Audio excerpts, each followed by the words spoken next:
We've got Congressman Michael Guest in the Element Well Studios. Good to see you, Congressman. Good to see you, and happy St. Patrick's Day. You bet. So you've been to the border. That's right. Just got back. Second trip to the border within the last month.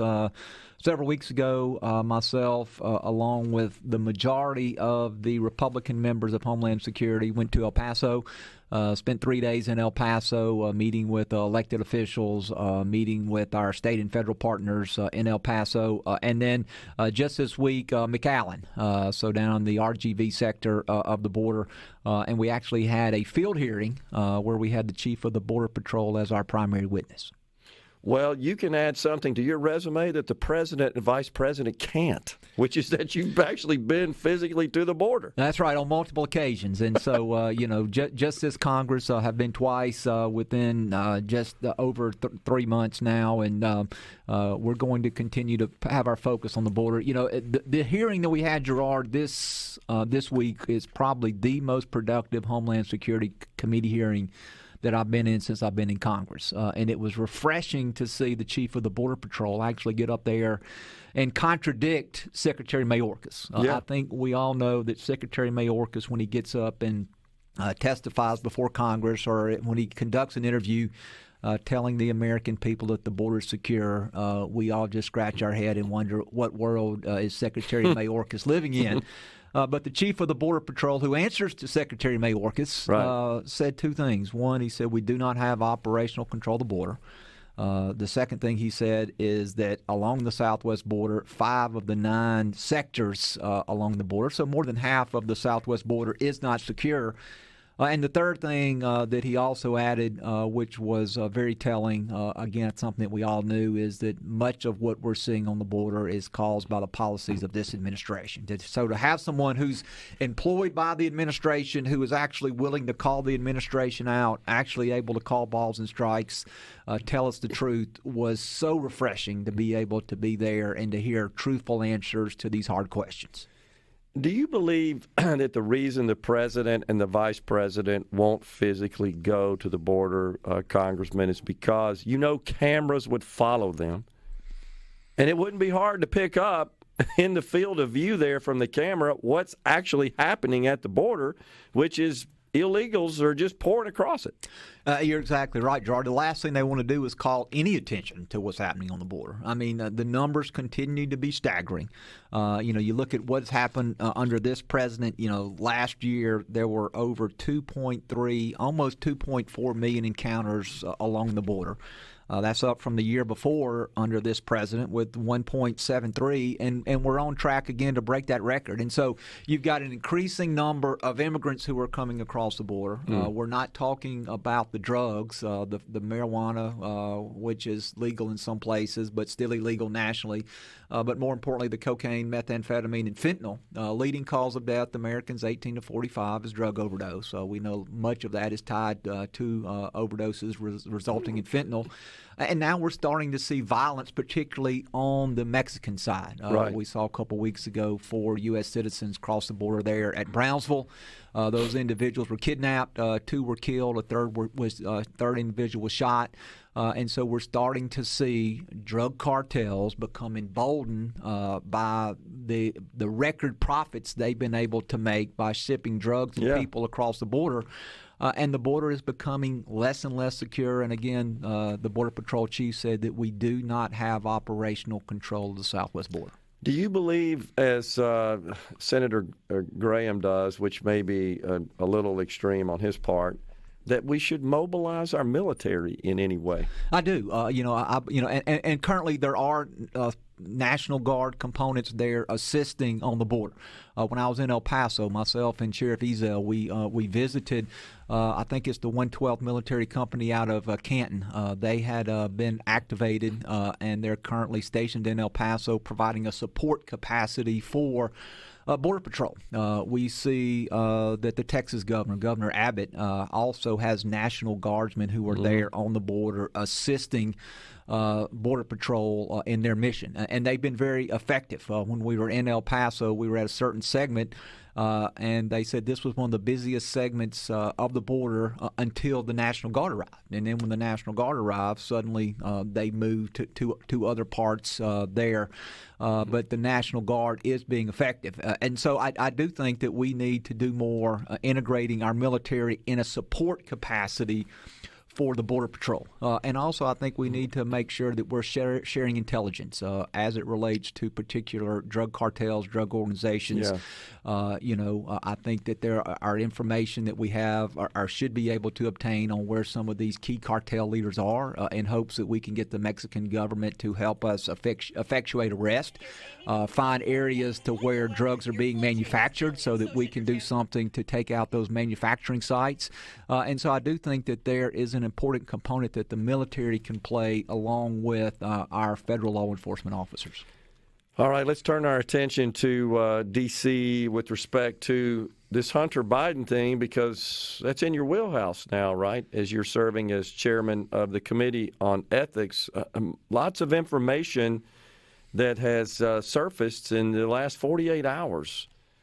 This just seems to me like the Biden family is a blatant crime family.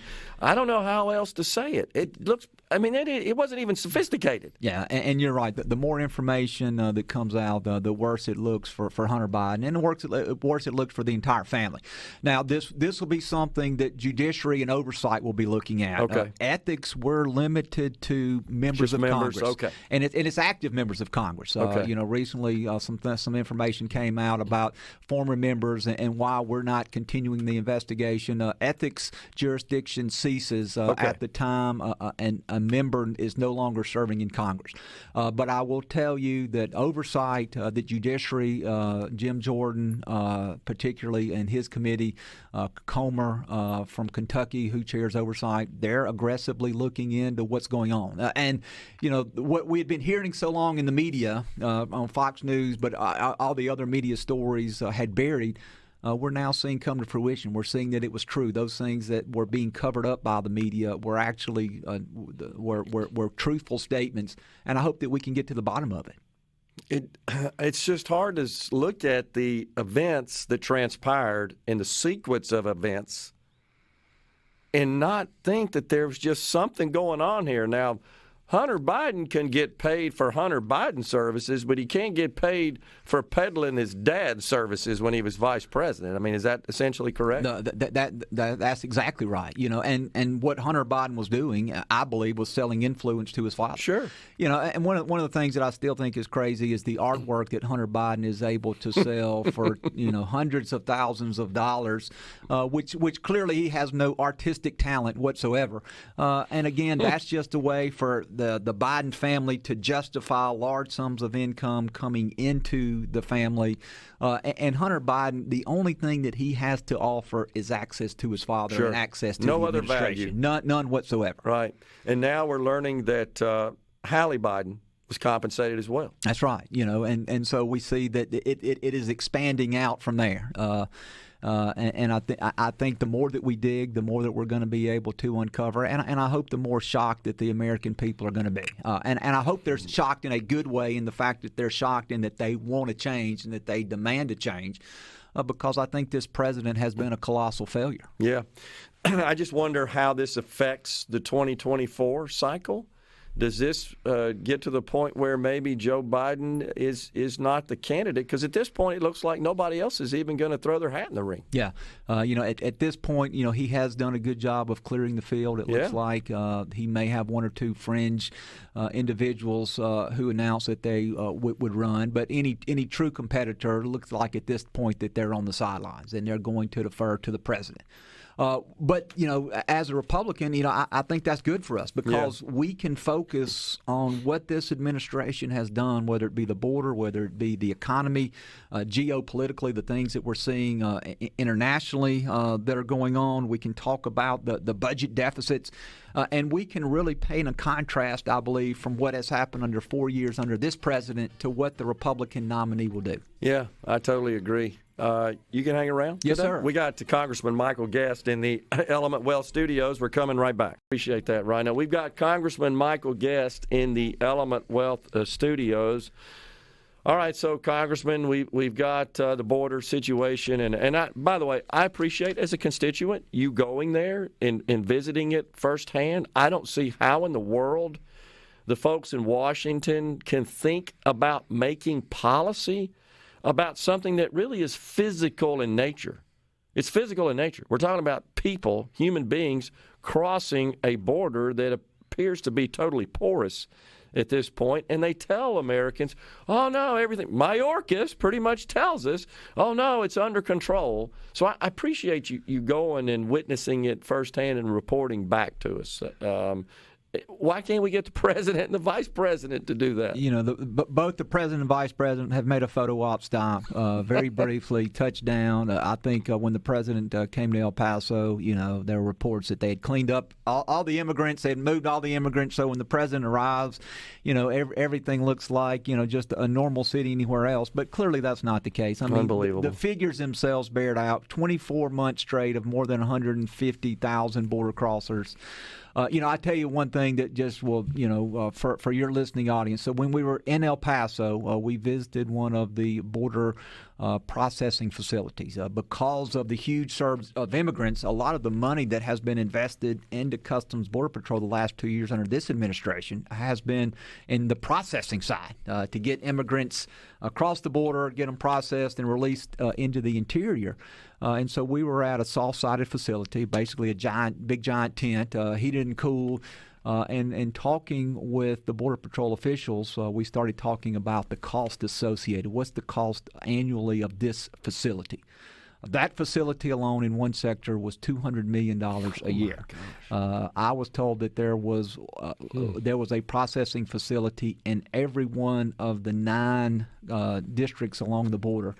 So you equate that out. I mean, you're looking at almost $2 billion a year on soft-sided facilities just to process individuals who are coming into the country. And so anytime the president talks about his budget money, he wants to spend things on things that are important to him.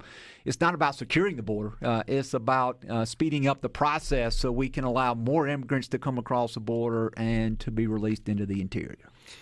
Yeah, it's unbelievable. Well, turn our attention a bit to economic policy and finance, if that's okay with you. And yesterday, Treasury Secretary Janet Yellen, who is about, in my view, as competent as Secretary Mayorkas, it's a comedy of errors. Secretary Buttigieg, don't forget him. Yeah. Let's add him in there. Well, she was up on the Hill yesterday. In light of the Silicon Valley Bank crash, and of course, lawmakers in the Senate wanted to get some more information from the Treasury Secretary, and I think that's wise to do so. But a couple of things that caught my attention is that she said that in no way did just radical spending and injecting money into the nation's economy, did that have an effect on deficits, on inflation, and it had any impact whatsoever on the stability of the banking sector. And she also said it was very important that the president enacted this coronavirus American Rescue Plan because the economy was tanking at that point. And so she was asked point blank, well, what was inflation at the time the ARPA was passed? And she didn't know. She couldn't answer it. And so the senator, I can't remember who it was that asked the question, says, well, I can tell you it was 1.4%, and we've seen it as high as 8%. I just feel like we have someone in place here that is more obsessed with ideology and carrying the president's water and doing his bidding than taking care of the nation's banking system and of course, running the Treasury. And I agree. I mean, a complete disconnect with reality. I mean, those statements are asinine for her to be able to make those type of statements, to say that the legislation passed by a Democrat Congress did not affect the economy. And several of the pieces of legislation that you spoke about were passed strictly on a party line vote, where the Democrats supported it, every Republican voted against it. We were talking at the time about the impact it was going to have on inflation, the impact it would have on the economy. We were told that all of these experts that they had consulted with in the field of academia assured them that it was not going to have a negative impact and was just going to do great things. And we see that common sense prevailed over the world of academia. Good point. And what we had been warning about has come to fruition. I know you've talked a great deal about the president's budget that he recently released. And again, just how out of touch and how out of reality he is. The president released the budget with record spending, roughly 7% increase in all domestic programs, a smaller defense spending, but record spending, record high taxes. He wants to increase taxes on individuals, on corporations, on capital gains. The president makes a statement that at the end of his 10-year budget window that the deficit will be reduced. But what he doesn't say in years 1 through 5, the deficit's going to go up. Right. Congress has never adopted a 10-year budget program. It's not going to happen. We adopt a budget each and every year. So the president's budget actually adds to the existing deficit and is going to do nothing but raise taxes and going to have a detrimental impact on the economy. You and I talked a few minutes ago off the air about these trust funds that are soon going to be running out of money. Yeah. The High Rate Trust Fund, those funds run out in 27. Social Security's trust fund runs out in 30, and the Medicare runs out in 2033. And so within the next decade, all three of our major trust funds, without being addressed by Congress, are going to run out of money, and that's going to have a detrimental impact on the economy as well. So we have huge economic problems that we have to start dealing with. And I think that's one reason that the Republicans are demanding spending cuts to raise the debt ceiling. We can't have a debt ceiling that we just continue to raise and without trying to do something to get spending under control. And I applaud Speaker McCarthy and others within those leadership positions that are trying to drag the Democrats, drag the administration to the table and find areas where we can actually reduce spending. Well, yesterday, Senator Cassidy questioned Janet Yellen about the president's plan to address just what you're saying, specifically Social Security. He did roll out a plan in his budget to address Medicare, which says, by the way, it can't meet its obligations as early as 2028. It will not be able to 100% pay for its responsibilities in the Part A portion of Medicare. And she basically said the president cares about it, but Cassidy pointed out, but he won't take a meeting. I don't really understand why we can't get everybody around the table to address this issue. This is a ticking time bomb. Yeah, you're right. And that's one thing. Just getting this president to get to the table, this administration, on anything that's true. Has been difficult. But you would think something that is so important to so many Americans, what must we do to preserve the Social Security Trust Fund? What can we start doing now to push that insolvency date off? Because the closer we get to that date, whether it be the Medicare Trust Fund, Social Security, or the highway, the more extreme the measures are going to have to be to shore those programs up. More painful. Yeah, so let's start now trying to find bipartisan solutions, but we see that that's not what this administration cares about. I mean, that's been so frustrating. When President Biden ran for office, he claimed that he was going to be the most bipartisan. He was going to work with Republicans. I think the exact opposite is true. I mean, I think he's been one of the most partisan presidents. He wants nothing to do with Republicans, and he is being led by his advisors to take the country down a very dangerous path that if we don't get off of soon, we're going to have a hard time recovering from. Yeah, absolutely. All right, before you go, tell us about this investigation of who used to be your close-by neighbor, Alexandria Ocasio-Cortez. She's got a little ethical ethics problem here, does she not? She does. I can speak only very briefly because of what happened. A lot of the information that ethics does, kind of like a grand jury in a criminal case. Sure. But there has been a referral from the Office of Congressional Ethics, which has investigated it. They've referred it over to the Ethics Committee. We've adopted that investigation that they've begun, and so that is one of the cases that is currently before the Ethics Committee. Wow. Okay, and this is related to this gala at the Met, right? That's correct. Yeah, yes, we sir. can at least say that. Yes, sir. We can. Okay. All right. Good to see you, Congressman. Yes, sir. Appreciate Thank it. you. Have a great weekend. You too. Coming right back in the Element Wealth studio.